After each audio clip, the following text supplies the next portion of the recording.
Hello everyone, how are you? Fine? Okay, I am also fine here. So, without wasting time, we are again going to start today's topic, letter of complaint.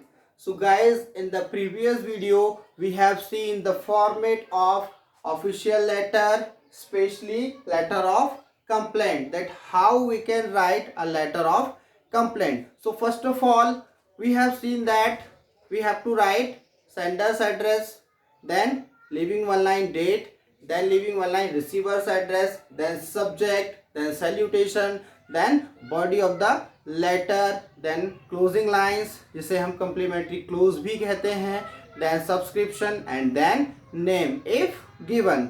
So here we have one question of letter of complaint. Okay, so in this video you will be cleared all your doubts regarding what is sender address, how to find it in a question paper. Because अगर आपने किसी भी question में, letter के किसी भी question में sender's address और रिसीवर एड्रेस को पहचान लिया तो फिर लगभग आपका पूरा लेटर संभल जाता है. क्योंकि अधिकतर स्टूडेंट्स गलती कर जाते हैं कि कौन सा हमारा सेंडर एड्रेस है और कौन सा हमारा रिसीवर एड्रेस है. सो इस वीडियो के बाद आई गारंटी कि किसी को कभी भी कोई समस्या नहीं आएगी कि हम किस तरीके से सेंडर एड्रेस या रिसीवर एड्रेस को फाइंड करें. Okay, I am going to read the question. You are Rahul oblique Reena, a student of 150 a resident of 150 Narmada Vihar, Bhopal. Write a letter to the collector of your area requesting him to impose a ban on the use of loudspeaker. Okay, so this is the question.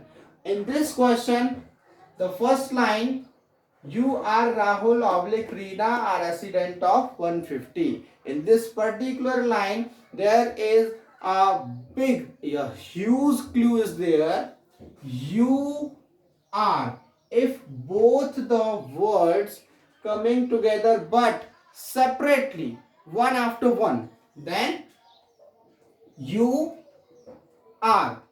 अगर U और R दोनों शब्द अलग अलग हैं तो इसका मतलब होता है गाइस, यू मीन्स आप, आर मीन्स हो, आप हो. आप कौन हो? राहुल या रीना. Got it? यानी अब आप नहीं रहे, आप क्या हो गए? राहुल या रीना. आ रेसिडेंट ऑफ, रेसिडेंट का मतलब होता है निवासी. कहाँ के निवासी हैं आप? 150 नर्मदा विहार, भोपाल. यानी कि अब ये राहुल रीना आपका नाम हो गया और आप कहाँ के निवासी हो? 150 नर्मदा विहार, भोपाल. यानी ये हो गया आपका अपना पता या सेल्फ एड्रेस, जिसे हम सेंडर्स एड्रेस के नाम से जानते हैं. So is this clear? You और आर अगर अलग अलग हैं, उसके बाद जो भी नाम आएगा, जो भी एड्रेस आएगा, वो आपका होगा. Then write a letter to, हमें एक लेटर लिखना है. Write a letter to the collector. अब ये तो क्लियर है कि लेटर किसको लिखना है? कलेक्टर को. ओके, तो ये तो हम होंगे नहीं क्योंकि हम कलेक्टर नहीं हैं.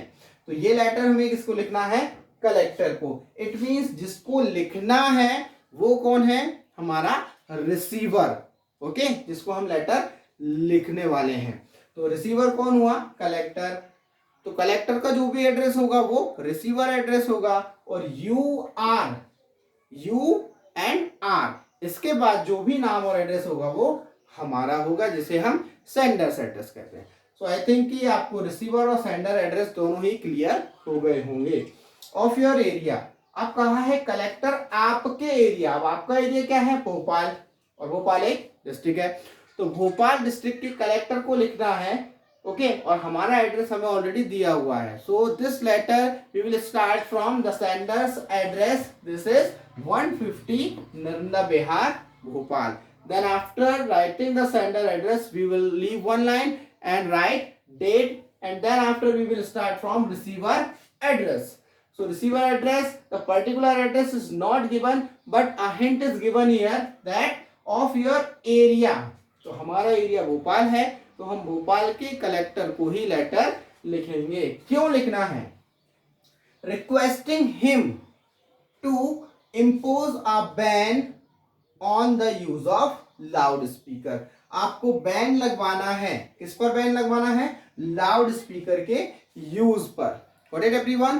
सो this is the particular question of letter of complaint, and I hope that everything is clear to you. Is there any doubt? If you have any doubt, then you can ask me with WhatsApp chat. Okay everyone?